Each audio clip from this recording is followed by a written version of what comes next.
भाभी को जेल जैसे ससुराल से निकालने वाली नंदे। आस पड़ोस की औरतें कमला देवी को अक्सर बताती थीं कि उनके घर की बहुओं के मायके से कितना दहेज आया है। कोई कहती कि उसे गाड़ी मिली तो कोई बताती कि उसके मायके वालों ने लाखों रुपए दिए। धीरे धीरे कमला और मोहन के मन में भी लालच बढ़ने लगता है। जब मुकुल का रिश्ता नेहा से तय होता है तो कमला शादी में एक के बाद एक मांग रखने लगती है। नेहा के माता पिता अपनी हैसियत से बढ़कर सारी मांगे पूरी करते हैं, शादी में खूब पैसा खर्च करते हैं। देखो मोहन जी, लोगों को अपनी बहुओं के मायके से कितना कुछ मिलता है, हमें भी थोड़ा तो मिलना ही चाहिए था। शादी के बाद कमला और मोहन की मांग खत्म होने के बजाय बढ़ती जाती है। पहली बार नेहा के माता पिता अपनी जमा पूंजी से उनकी मांगे पूरी कर देते हैं। दूसरी बार वे अपना खेत गिरवी रखकर पैसे देते हैं, लेकिन तीसरी बार उनकी हालत ऐसी नहीं होती कि वे और पैसे दे सकें। अपनी बेटी की शादी इतने बड़े घर में कर दी, लेकिन हमारे स्तर के हिसाब से कुछ देने की औकात नहीं है तुम्हारी। नेहा ये सब सुनकर अंदर ही अंदर टूटने लगती है। धीरे धीरे कमला उसके मायके वालों से उसकी बात करवाना बंद कर देती है और नेहा को समझा देती है कि अब उसे इसी घर के हिसाब से रहना होगा। तू गरीब घर से आई है, इसलिए तुझे हमारे हिसाब से ही रहना पड़ेगा। अब तू वही करेगी जो हम कहेंगे। यहीं से नेहा के साथ असली सिलसिला शुरू होता है।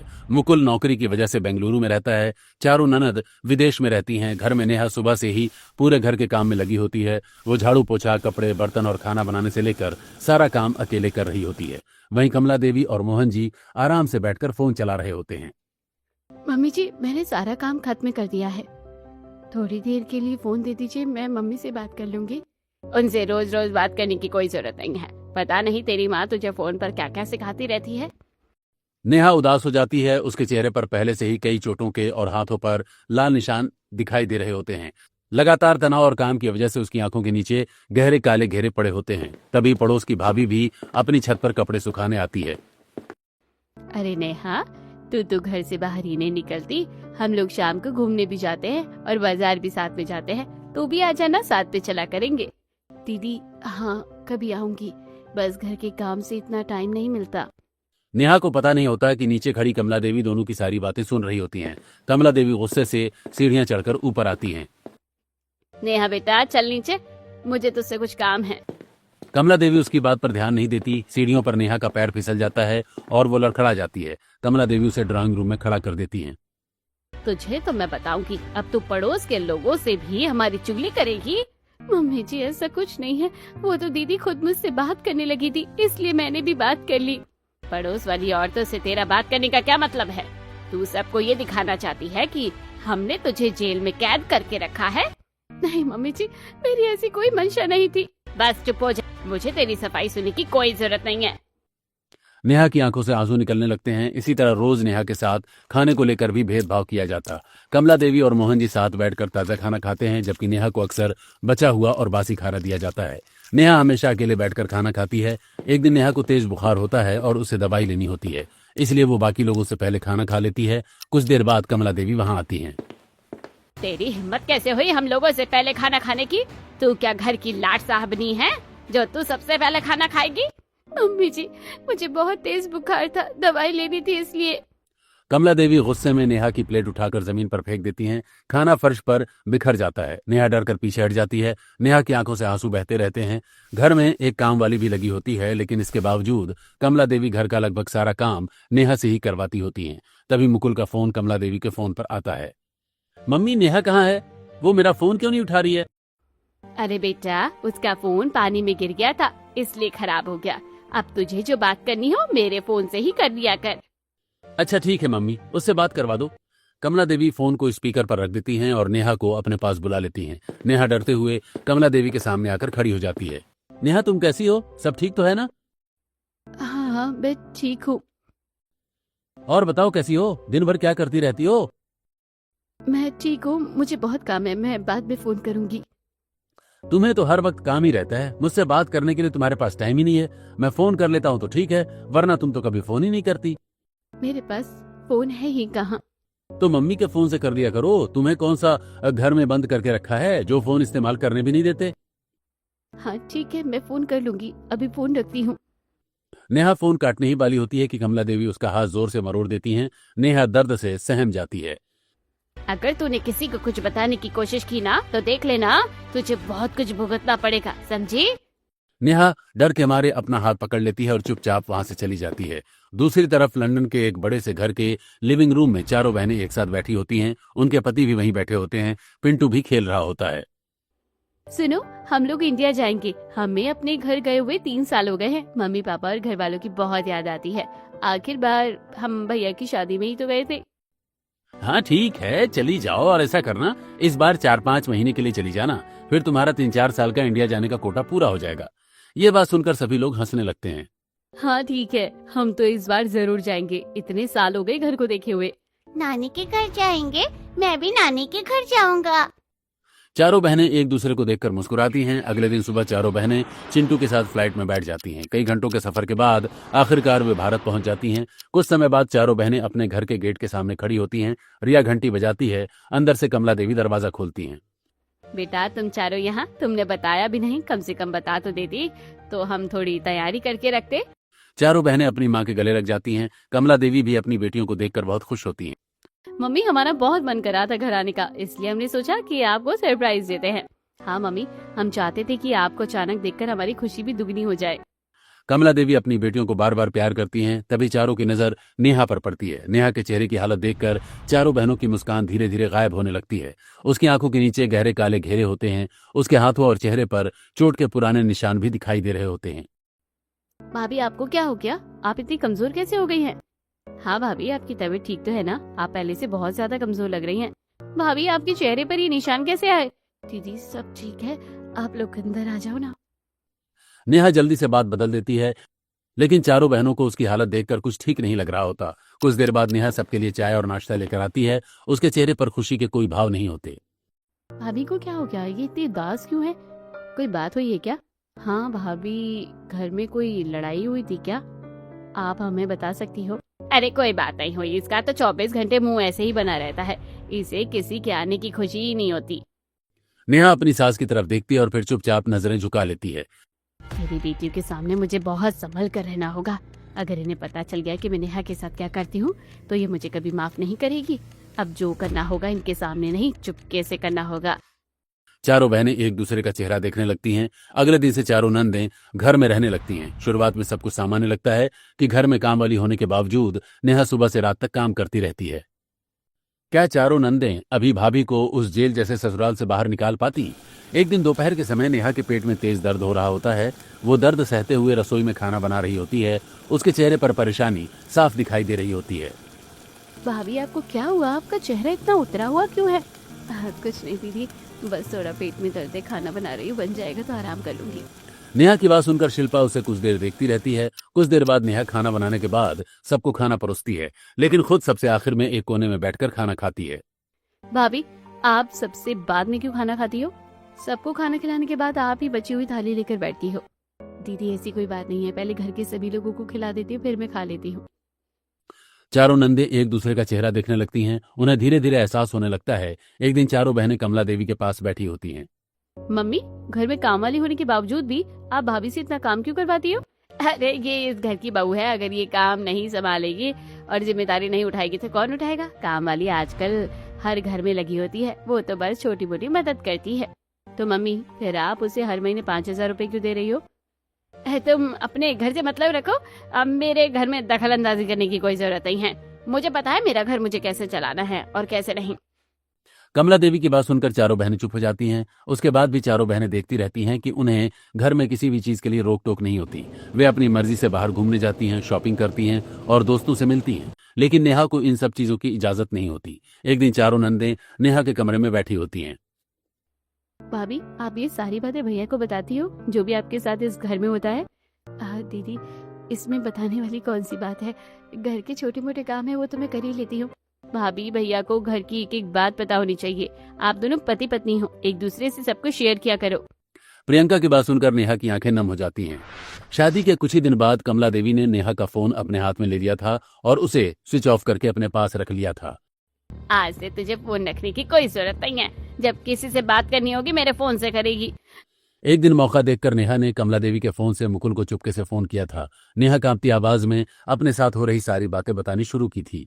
मुकुल, मम्मी जी मुझसे बहुत काम करवाती है। मुझे अपने घर वालों से बात भी नहीं करने देती। मैं बहुत परेशान हो गई हूँ। अब तुम ये छोटी छोटी घर की बातें मुझे क्यों बता रही हो? तुम्हें पता है मुझे कितना स्ट्रेस रहता है, ऊपर से तुम्हारी ये बातें मुझे बिल्कुल समझ नहीं आती। कोई बात करनी है तो ढंग की करो, वरना फोन करने की जरूरत नहीं है। अगर मैं आपसे नहीं बताऊंगी तो किससे बताऊंगी? मेरा है ही कौन, यहाँ मेरा है ही कौन? अगर मम्मी पापा को बताऊंगी तो उन्हें अलग टेंशन हो जाएगी। हाँ बस ठीक है, फोन काट दो, तुम तो मुझे और स्ट्रेस दे दोगी। मुकुल फोन काट देता है। नेहा फोन हाथ में लेकर फूट फूट कर रोने लगती है। मैं अगर अपने पति से भी अपनी परेशानी नहीं कह सकती तो फिर किससे कहूँ?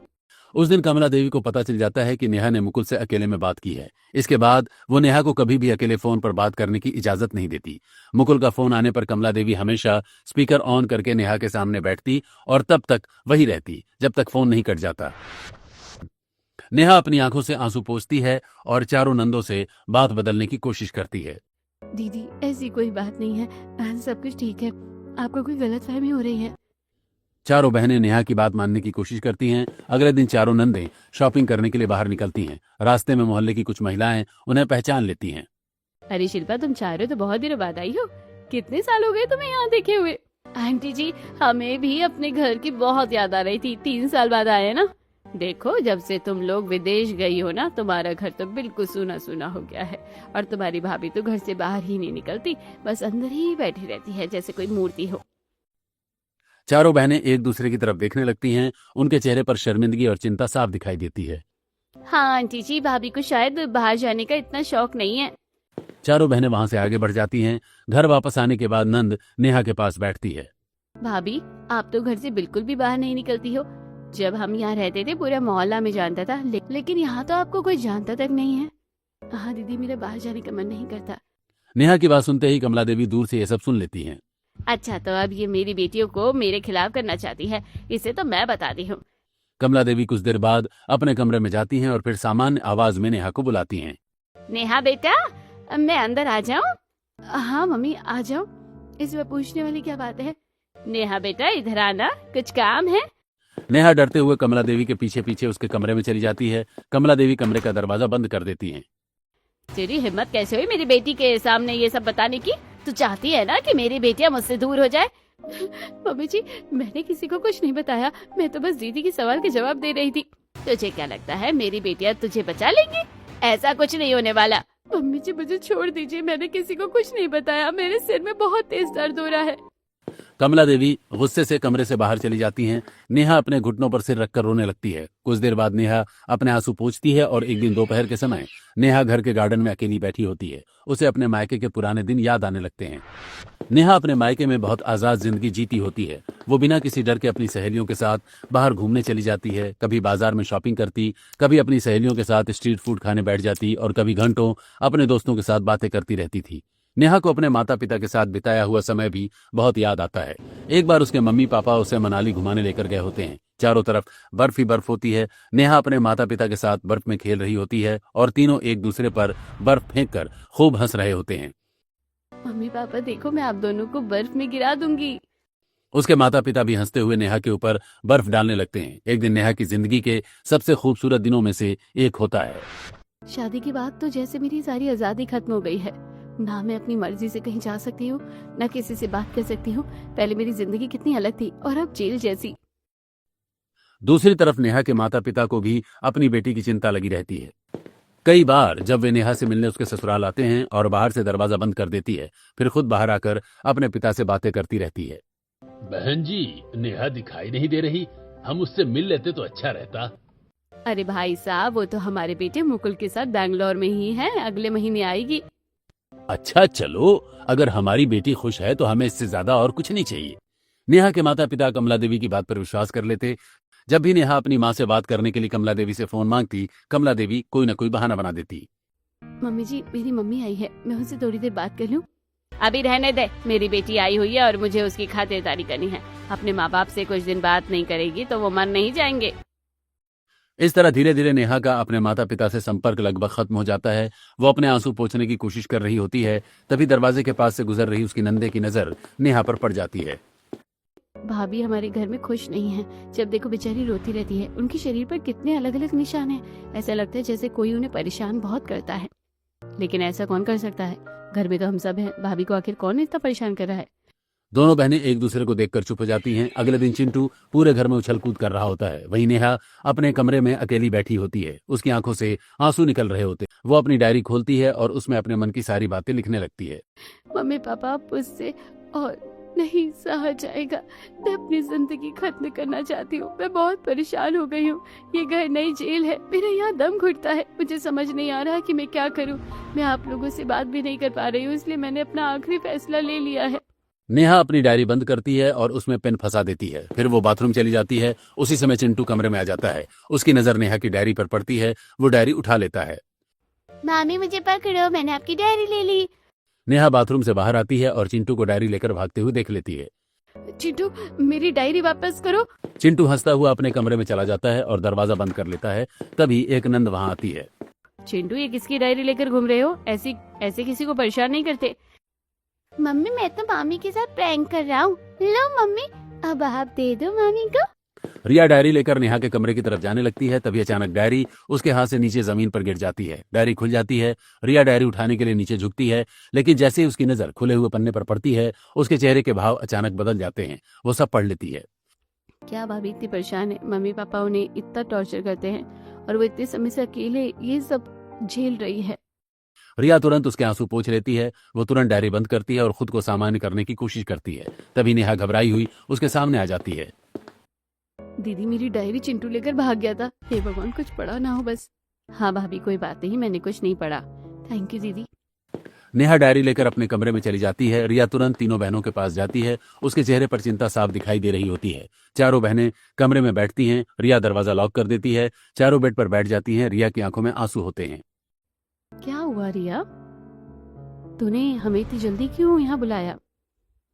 तुम्हें नहीं पता है इस घर में क्या चल रहा है। भाभी न जाने कितने समय से सब कुछ सह रही है। उन्होंने अपनी डायरी में लिखा है कि उनका इस घर में दम घुट रहा है और अब वो अपनी जिंदगी खत्म करना चाहती है। क्या तू पागल हो गई है क्या? इंसान डायरी में ऐसी बातें तब लिखता है जब उसका मानसिक दबाव बहुत बढ़ चुका हो। इसका मतलब भाभी सच में बहुत ज्यादा परेशान है। हम तो समझ ही नहीं पा रहे थे कि वो हर वक्त इतनी चुप क्यों रहती है। अब हम क्या करेंगे? भाभी को कैसे बचाएंगे? ऐसा करते हैं कि भाभी को अपने साथ लंदन लेकर चलते हैं। सारी मुसीबत की जड़ खत्म हो जाएगी। ना भाभी इस घर में रहेगी और ना ही कोई परेशान होने कर पाएगा। सही बात है, जिस दिन से हम इस घर में आए उसी दिन से देख रहे हैं कि भाभी को ऐसे रखा गया है जैसे कोई कैदी हो। बेचारी को कैसा महसूस होता होगा, अब सोचकर ही डर लग रहा है। अब हम भाभी को अकेला नहीं छोड़ेंगे, चाहे जो हो जाए। उन्हें यहाँ से बाहर निकलना ही होगा। चारों बहनें एक दूसरे का हाथ पकड़ लेती हैं। अगले दिन सुबह चारों नंदें अपना बैग लेकर तैयार हो जाती हैं। चिंटू भी उनके साथ जाने के लिए तैयार होता है। कमला देवी उन्हें देखकर हैरान हो जाती हैं। मम्मी, हमने आज की फ्लाइट कर रखी है। चिंटू का स्कूल खुल गया है, इसलिए हमें जाना होगा। अच्छा बेटा, तुम अचानक आई थी और अचानक ही जा रही हो? हमें तो कुछ पता ही नहीं चला। हाँ मम्मी, इनके पापा का फोन आया था, इसलिए हमें जल्दी वापस जाना पड़ा। अच्छा ठीक है बेटा, अपना ध्यान रखना। चारों बहनें कमला देवी को गले लगाती हैं और घर से बाहर निकल जाती हैं। घर से थोड़ी दूर जाकर वे अपनी टैक्सी रुकवाती हैं। रिया चुपचाप नेहा के कमरे की खिड़की के पास पहुंचती है और उसे अपने साथ बाहर निकाल लेती है। नेहा डरते हुए चारों बहनों के साथ टैक्सी में बैठ जाती है। दीदी, अगर मम्मी जी को पता चल गया तो? भाभी, अब आप बिल्कुल मत डरिए, हम चारों आपके साथ हैं। टैक्सी वहां से निकल जाती है। घर के अंदर कुछ देर बाद कमला देवी को नेहा दिखाई नहीं देती। वो रसोई में जाकर उसे ढूंढती हैं। नेहा, इधर आकर काम कर। नेहा, नेहा। कमला देवी पूरे घर में नेहा को ढूंढती हैं, लेकिन नेहा कहीं नहीं मिलती। वो तुरंत अपनी बेटी को फोन करती हैं। बेटा, जब तुम लोग गए थे तब नेहा घर पर ही थी ना? तुमसे बात करके गई थी ना? वो कहीं दिखाई नहीं दे रही है। मम्मी, भाभी को ढूंढने की कोई जरूरत नहीं है, भाभी हमारे साथ है। क्या तुम लोग उसे अपने साथ ले गए? हाँ मम्मी, और अब भाभी उस घर में कभी वापस नहीं आएगी। आपने उस घर को उनके लिए जेल बना दिया है। आपको पता भी है कि वो किस मुसीबत से गुजर रही थी। अभी के अभी उसे घर लेकर आओ। और इसकी हिम्मत कैसे हुई कि बिना बताए घर से निकलने की? मैं बताती हूँ उसे। आपको हमें फोन करने की भी जरूरत नहीं है मम्मी। रिया फोन काटती है। कमला देवी गुस्से से तुरंत मुकुल को फोन कर देती हैं। बेटा, तेरी चारों बहनें नेहा को लेकर भाग गई हैं। कह रही है कि अब उसे घर लेकर नहीं आएगी। लेकिन मम्मी, ऐसा क्यों करेंगी दीदी? जरूर कोई बात हुई होगी ना? पता नहीं बेटा, हमने तो कुछ नहीं किया। वो तो अपनी मर्जी से ही ये सब कुछ कर रही हैं। मुकुल तुरंत ऑफिस से अपनी बहन को फोन करता है। शिल्पा, तुम चारों नेहा को लेकर कहाँ जा रही हो और उसे घर पर क्यों नहीं छोड़ा? भैया, आपसे ज्यादा बेकार पति इस दुनिया में शायद कोई ही नहीं होगा। आपकी बीवी के साथ घर में इतना कुछ हो रहा है और आपको कुछ पता ही नहीं था। मतलब तुम ये क्या कह रही हो? मुझे कुछ समझ में नहीं आ रहा है। मम्मी ने भाभी के लिए उस घर को जेल बना के रखा हुआ था। ना उन्हें कहीं जाने देती थी, ना चैन से सोने देती थी। दिन भर उन्हें काम में लगाए रखती थी। उनका फोन तक मम्मी ने छीन लिया था। आप ही बताइए भाभी आपको अपनी परेशानी कैसे बताती? वो कोई घर था या पिंजरा? लेकिन मुझे तो इन सब चीजों के बारे में कुछ पता ही नहीं था। पता कैसे चलता भैया, सब कुछ मम्मी के कंट्रोल में था। भाभी के पास फोन तक नहीं था, और जब उन्होंने एक बार आपको बताने की कोशिश की थी तब आपने ही उन्हें डांट दिया था। तुम लोग अभी कहाँ हो? मैं अभी आ रहा हूँ। मुझे नेहा की बहुत टेंशन हो रही है। हम एयरपोर्ट पहुंचने वाले हैं, आप वहीं आ जाना। कुछ देर बाद चारों नंदे नेहा के साथ एयरपोर्ट पर बैठी होती हैं। नेहा अचानक फूट फूट कर रोने लगती है। दीदी आपका बहुत बहुत धन्यवाद, आपने मुझे उस जेल से बचा लिया। अगर आप लोग थोड़ा सा लेट और हो जाते तो मैं सच में अपनी जान दे बैठती। मैं बहुत ज्यादा परेशान हो गई हूँ। चारों बहनें तुरंत नेहा को गले लगा लेती हैं। भाभी जब तक आपकी नंद जिंदा है ना, आपको कुछ नहीं होने देंगी। भाभी हम सिर्फ आपकी नंद नहीं है, हम आपकी छोटी बहनें हैं, और एक बहन अपनी दूसरी बहन को मुसीबत में कैसे छोड़ सकती है? अगर हमारे सामने किसी और के साथ भी ऐसा अन्याय होता तो हम उसके लिए भी खड़े होते। हम लड़कियां हैं तो हमारा भी खुलकर जीने का हक है। हमें किसी की कैद में रहने की कोई जरूरत नहीं है। तभी सामने से मुकुल तेजी से वहां पहुंचता है। वो नेहा को वहां देखते ही उसके पास जाता है और उसे गले लगा लेता है। नेहा, तुम्हारे साथ इतना कुछ हो रहा था और तुमने मुझे बताया क्यों नहीं? जब ये सब पहली बार हुआ था मैंने आपको बताने की कोशिश की थी, लेकिन आपने मुझे डांट दिया था। फिर उसके बाद दोबारा बताने की मेरी हिम्मत नहीं हुई। मम्मी ने मेरा सभी लोगों से संपर्क खत्म कर दिया था। नेहा, मुझे माफ कर दो। मुझे तुम्हारी बात सुननी चाहिए थी। मैंने तुम्हारी परेशानी समझने की कोशिश ही नहीं की। मुझे बस यही चाहिए कि आप एक बार मेरा साथ देते। तुम अभी मेरे साथ चलो। अब तुम्हें किसी से डरने की जरूरत नहीं है। भैया हम आपको अकेले नहीं जाने देंगे, हम भी आपके साथ चलेंगे। हाँ भैया, अब जो भी बात होगी सबके सामने होगी। सभी लोग गाड़ी में बैठ जाते हैं और वापस घर की तरफ निकल पड़ते हैं। जब सभी लोग घर पहुंचते हैं तो कमला देवी गुस्से में दरवाजे के पास खड़ी होती हैं। जैसे ही नेहा अंदर आती है, कमला देवी गुस्से से उसे थप्पड़ मारने के लिए अपना हाथ उठाती हैं। तभी मुकुल तुरंत नेहा के सामने आ जाता है और कमला देवी का हाथ पकड़कर नीचे कर देता है। आपकी हिम्मत कैसे हुई मेरी बीवी को इतना परेशान करने की? आपने उसे इतने सालों तक क्या समझ रखा था? आपकी हिम्मत कैसे हुई उस पर हाथ उठाने की? कमला देवी कुछ बोल नहीं पाती। चारों नंदे भी अपनी माँ के सामने खड़ी हो जाती हैं। मम्मी आपको जरा भी शर्म नहीं आती? आपकी 4 बेटियां हैं और फिर भी आप किसी दूसरी लड़की को इतना परेशान कर रही थी। मम्मी सोचो, अगर जो कुछ आपने भाभी के साथ किया वही हमारे साथ होता तो हमारा पति हमारे घर वाले से बात करने से रोक देता, हमारा फोन छीन कर रख देता, हमें अपनी मर्जी से कहीं नहीं जाने देता और हमें लंदन ले जाने की बजाय ससुराल में ही छोड़ देता। वहाँ हमसे दिन रात घर का काम करवाया जाता और हमें कोई आजादी नहीं मिलती। तब आपको कैसा लगता? कमला देवी सिर झुका लेती हैं। तब तो आप कहती ना कि हमारा पति कितना बेकार है और हमारे ससुराल वाले कितने खराब है। लेकिन आज हमें महसूस हो रहा है कि हमारी मम्मी पापा कितने गलत हो सकते हैं। मम्मी सच बताऊं तो मुझे बहुत शर्मिंदगी महसूस हो रही है कि आप हमारे मम्मी पापा हो। मैंने कभी सोचा नहीं था कि आप लोग इस हद तक गिर सकते हो। दीदी आप लोग ऐसा मत बोलो, आपके मम्मी पापा आपके लिए बहुत अच्छे हैं। भले ही मेरे साथ उन्होंने कितना भी बुरा किया हो, लेकिन आप लोगों से वो बहुत प्यार करते हैं। भाभी ऐसे प्यार का क्या फायदा जो अपनों और परायों में इतना फर्क करे। ऐसा थोड़ी है कि बहू को जेल में बंदी बनाकर रखो और बेटी को घर में शहजादी बनाकर रखो। इतना सुनकर कमला देवी की आंखों से आंसू निकलने लगते हैं। उसे पहली बार एहसास होता है कि उसने अपनी बहू के साथ कितना बड़ा अन्याय किया है। कमला देवी धीरे धीरे जमीन पर बैठ जाती हैं। नेहा मुझे माफ कर दे, मैं दहेज के लालच में अंधी हो गई थी। सोचा था कि जब हमारे घर बहू आएगी तो वो भी इतना सारा दहेज लेकर आएगी। आस पड़ोस की औरतें पता नहीं मेरे कानों में क्या क्या भरती थी। धीरे धीरे मेरे मन में लालच पैदा हो गया और मेरी ही मति मारी गई थी कि मैं भूल गई थी कि बहू भी किसी की बेटी होती है। बेटा, हमसे बहुत बड़ी गलती हो गई। हमें नहीं पता था कि अपने लालच में हम इस हद तक पहुंच जाएंगे कि तुम्हारे लिए यही घर जेल बन जाएगा।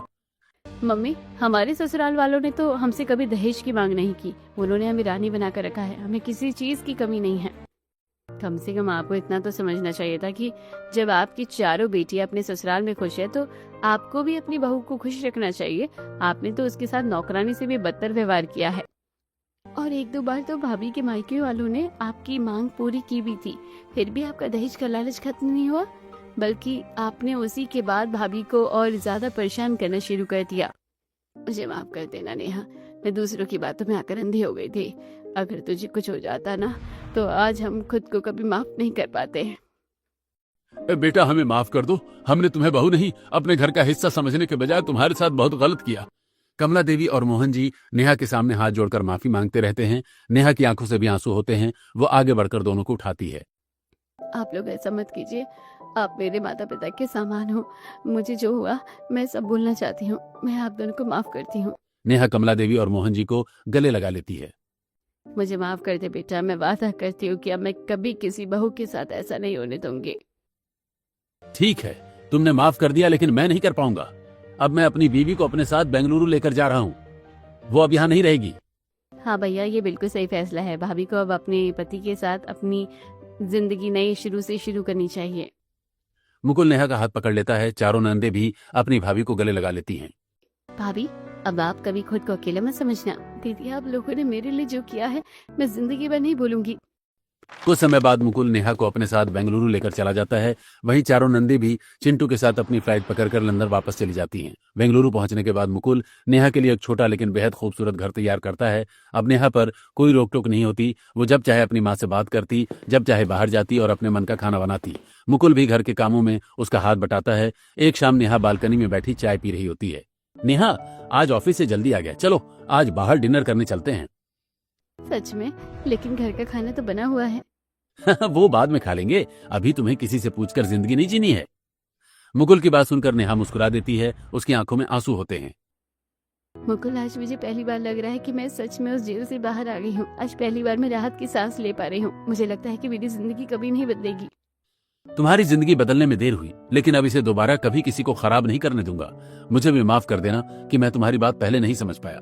नेहा मुकुल का हाथ पकड़ लेती है। दोनों बालकनी में बैठकर मुस्कुराते हुए बाहर देखते रहते हैं। वहीं दूसरी तरफ कमला देवी और मोहन जी अपने घर में अकेले बैठे होते हैं।